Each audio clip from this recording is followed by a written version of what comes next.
दोस्तों नमस्कार। दोस्तों अगर आपका बैंक खाता मध्य प्रदेश के गुना के गढ़ा कोऑपरेटिव बैंक में है तो आपके लिए बुरी खबर है। यह खबर क्या है और आप जैसे इस बैंक के ग्राहकों पर इसका क्या असर होगा, यही सब हम आपको इस एपिसोड में आगे बताएंगे। लेकिन आप कहीं जाइएगा नहीं, अंत तक इस वीडियो को देखिएगा क्योंकि मामला आपकी गाढ़ी कमाई के पैसों से जुड़ा हुआ है। तो देश के केंद्रीय बैंक भारतीय रिजर्व बैंक यानी आरबीआई ने गढ़ा कोऑपरेटिव बैंक का लाइसेंस रद्द कर दिया है। आपको बता दूं कि भारत में किसी भी बैंक को बैंकिंग कारोबार करने के लिए आरबीआई से लाइसेंस लेना जरूरी होता है। तो आरबीआई ने गढ़ा कोऑपरेटिव बैंक के इस लाइसेंस को रद्द कर दिया है। लाइसेंस रद्द कर दिए जाने के बाद अब बैंक ने 20 फरवरी 2023 से बैंकिंग कारोबार बंद कर दिया है, यानी बैंक के बैंकिंग कारोबार पर पूरी तरह से रोक लग गई है। रिजर्व बैंक ने इसकी जानकारी दी है। रिजर्व बैंक ने कहा है कि 16 फरवरी 2023 के आदेश के जरिए गढ़ा कोऑपरेटिव बैंक का लाइसेंस रद्द किया गया है। आरबीआई ने साथ ही मध्य प्रदेश के सहकारिता आयुक्त और सहकारी समितियों के रजिस्ट्रार से बैंक को बंद करके बैंक के लिए एक परिसमापक यानी लिक्विडेटर नियुक्त करने का आदेश भी जारी करने का अनुरोध किया है। तो रिजर्व बैंक ने गढ़ा कोऑपरेटिव बैंक का बैंकिंग लाइसेंस रद्द करने की वजह भी बताई है।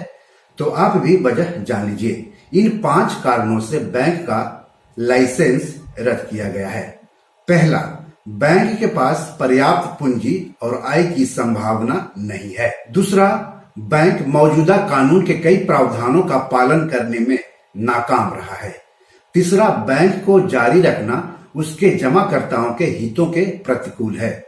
चौथा, बैंक अपनी मौजूदा वित्तीय स्थिति के कारण अपने मौजूदा जमाकर्ताओं का पूर्ण भुगतान करने में असमर्थ होगा। और पांचवा, यदि बैंक को आगे अपने बैंकिंग कारोबार को जारी रखने की अनुमति दी जाती है तो सार्वजनिक हित पर खराब प्रभाव पड़ेगा। तो इन 5 कारणों से गढ़ा कोऑपरेटिव बैंक का बैंकिंग लाइसेंस रद्द कर दिया है देश के केंद्रीय बैंक आरबीआई ने।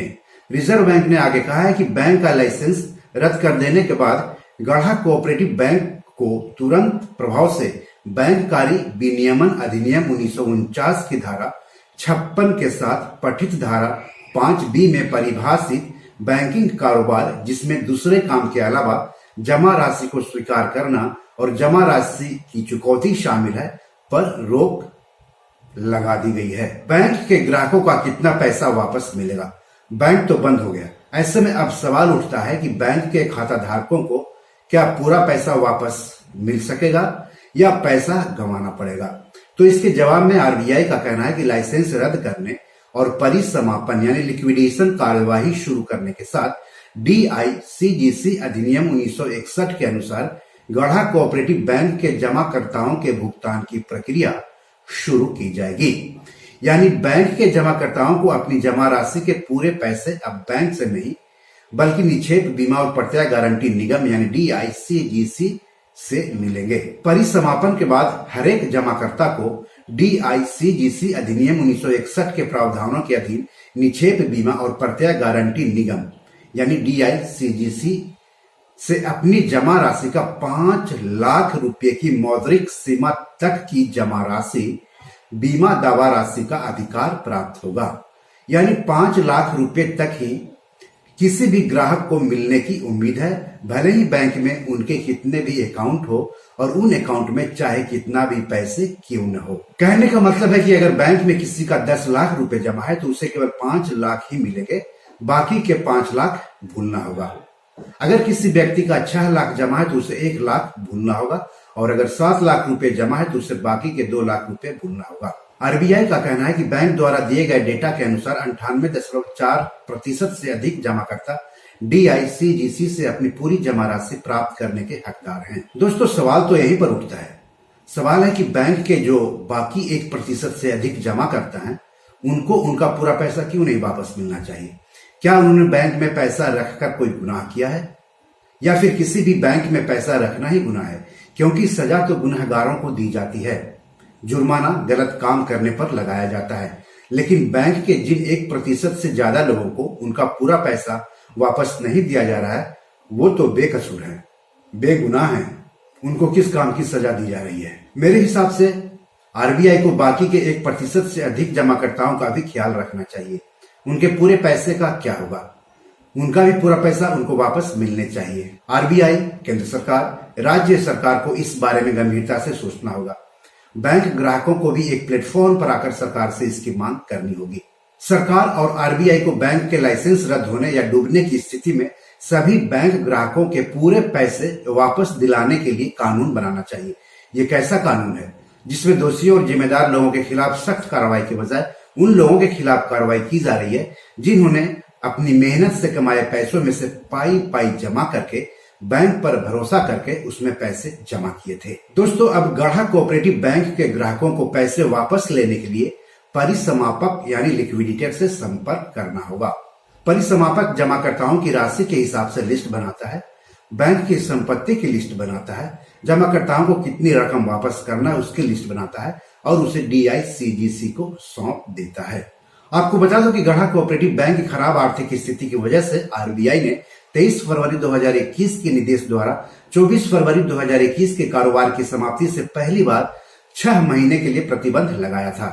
प्रतिबंध लगाते हुए बैंक के सभी जमाकर्ताओं के सभी बचत खातों या चालू खातों या अन्य जमा खातों में कुल राशि में से 50,000 रुपए तक ही पैसे निकालने की अनुमति दी थी। बाद में प्रतिबंध की अवधि को संशोधित किया जाता रहा और अब 20 फरवरी 2023 के कारोबार की समाप्ति से आरबीआई ने इस बैंक को बंद करने का आदेश जारी कर दिया है। दोस्तों, मध्य प्रदेश के गुना के गढ़ा कोऑपरेटिव बैंक का लाइसेंस रद्द करने से पहले आरबीआई कई दूसरे कोऑपरेटिव बैंक का लाइसेंस भी रद्द कर चुका है, जिसमें शामिल कुछ बैंकों के नाम आप भी जान लीजिए।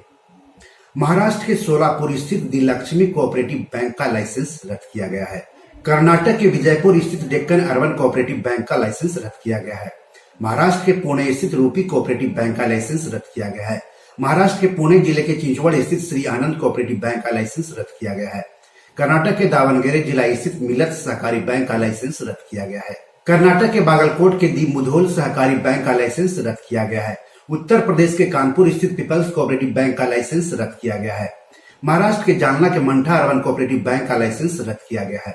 महाराष्ट्र के नासिक जिला स्थित इंडिपेंडेंस कोऑपरेटिव बैंक का लाइसेंस रद्द किया गया है। महाराष्ट्र के रायगढ़ जिले के पनवेल स्थित करनाला नागरिक सहकारी बैंक का लाइसेंस रद्द किया गया है। गोवा के मड़गांव स्थित मड़गांव अर्बन कोऑपरेटिव बैंक का लाइसेंस रद्द किया गया है।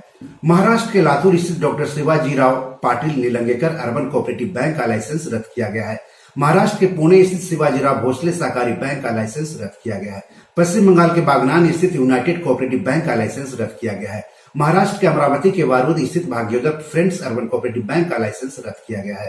महाराष्ट्र के कोल्हापुर के इचलकरंजी स्थित शिवम सहकारी बैंक का लाइसेंस रद्द किया गया है। महाराष्ट्र के कोल्हापुर स्थित सुभद्रा लोकल एरिया बैंक का लाइसेंस रद्द किया गया है।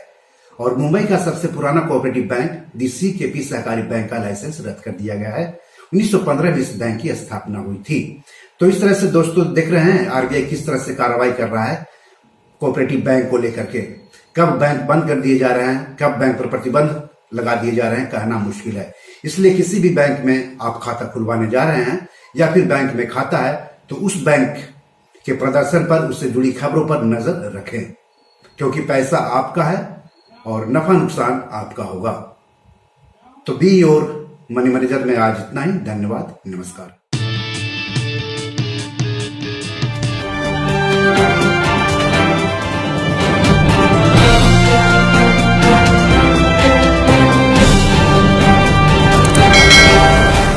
दोस्तों, ये मेरी 7 किताब है जो कि amazon.com पर पब्लिश है। आप इसे डाउनलोड करके पढ़ सकते हैं। इन किताबों के लिंक्स इस वीडियो के डिस्क्रिप्शन में दिए हुए हैं। इन 7 किताबों में से 5 किताब मनी मैनेजमेंट पर है, यानी पैसा निवेश करके अधिक पैसा कैसे कमाएं पर आधारित है।